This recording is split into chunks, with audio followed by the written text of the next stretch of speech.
Kita tidak perlu yang namanya good luck. Orang Kristen, anak Tuhan tidak perlu keberuntungan. Karena kita punya a good God. Kita punya Allah yang baik. Kebajikan dan kemurahan itu bukan lagi kemungkinan, tapi kepastian. Jangan tunggu sampai kita melihat mujizat dan berkat, baru mulut kita mengoceh pujian.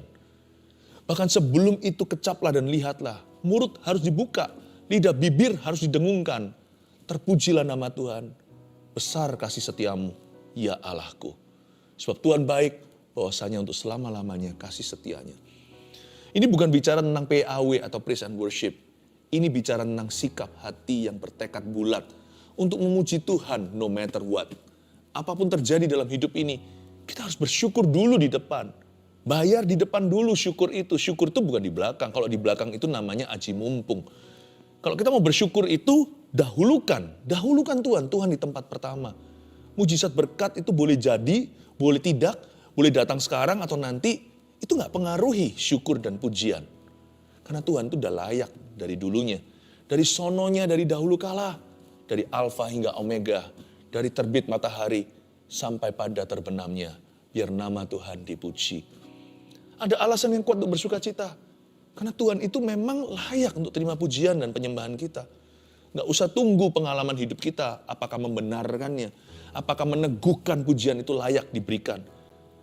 Gak perlu ada Anda dan saya di dalam hidup ini atau di universe atau alam semesta. Tuhan itu udah layak dipuji. Kalau gak percaya, tanya burung-burung yang berkicau tiap pagi. Tanya setiap alam semesta ini yang mengagungkan Tuhan. Oh Lord my God, when I in awesome wonder. Seperti lagu himnal itu, Tuhan, apanya lagunya itu ingat ya, how great thou art. Ya, ajaib Tuhan, maka jiwaku memuji kebesaran-Mu. Kita lihat langit cakrawala, kita tahu bahwa Tuhan itu layak untuk diagungkan. Kita belajar dari seorang pemuji, dari seorang yang bersuka cita karena Tuhannya, sekalipun ketika dia di lembah kekelaman, dia menulis Mazmur-Mazmurnya, namanya Daud. Dan dia berkata di ayat 8, tetapi aku, berkat kasih setiamu yang besar, aku akan masuk ke dalam rumah-Mu, sujud menyembah ke arah bait-Mu yang kudus dengan takut akan Engkau. Inilah suara seorang nabi dan raja yang takut akan Tuhan. Dia takut akan Allah. Dan dia punya prinsip iman. Dimulai dengan ayat 8. Tetapi aku, berarti dia jadikan dirinya perkecualian dibandingkan dengan kalayak ramai, dengan orang pada umumnya. Dia berkata, tapi aku as for me. Aku punya pilihan sendiri, tetapi aku berkat kasih setiamu yang besar. Aku akan masuk ke dalam rumah-Mu. Ngapain dia masuk ke rumah Tuhan? Sujud menyembah ke arah bait-Mu yang kudus. Kita harus punya prinsip. Hari-hari ini, di zaman akhir, yakni zaman edan, lebih susah orang itu untuk berpaut pada Tuhan. Kita harus berkata seperti Daud, as for me, sorry ya, kalau aku nih, itulah artinya tetapi aku, berkat kasih setiamu. Daud itu berprinsip, dia beriman, dia punya pendirian.